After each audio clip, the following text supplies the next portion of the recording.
Hello, and welcome to Minutes Within the Mist, a hidden place where we walk into the dark and clouded unknown to introduce you to the likes of cryptids, ghosts, and other mysteries. My name is Gary, and today I want to tell you about the Greenbrier ghost, the only ghost whose testimony assisted in the conviction of her killer. Elva Zona Hester was described as a free spirit while she lived with her parents in West Virginia. Therefore, it was no surprise when she fell into a whirlwind romance and marriage to a drifter named Edward Shue. Zona's mother, Mary Jane, did not approve. After 3 months of marriage, on January 23rd of 1897, a young boy that was tasked to check in on Zona found her dead body laying at the foot of the stairs. Her husband was inconsolable and overly protective of the body while the doctor listed the cause of death as everlasting faint. When Zona's parents were informed of her death, her mother screamed out, "The devil has killed her!" But there was no evidence to support that. After the wake and burial, Mary Jane prayed every night for weeks, hoping that Zona would give her a sign as to what had happened.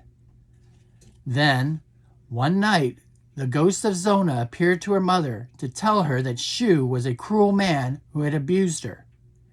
He had attacked her in a fit of rage when he believed that she had not cooked any meat for dinner. He had grabbed her by the neck and twisted it, killing her. Zona's ghost turned her head 180 degrees to show her mother how broken her neck actually was. Mary Jane used this information from her daughter's ghost to plead for the local prosecutor to investigate. He was so moved by her story that he had the body exhumed and investigated. It was discovered that the young woman had indeed been strangled. During the trial, Mary Jane was called upon to testify in order to discredit her. However, the mother's testimony was so steadfast and genuine that the jury believed her story about being visited by the ghost of her daughter. Edward Shue was convicted of murder and eventually died in prison. Now, whether Mary Jane's stories about her being told about the murder by her ghost were true or not, the young woman had assisted in receiving justice for her murder and was able to rest in peace.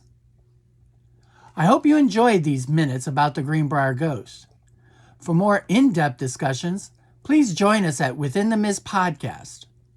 Until next time, make your way out of the mist safely and remain always curious.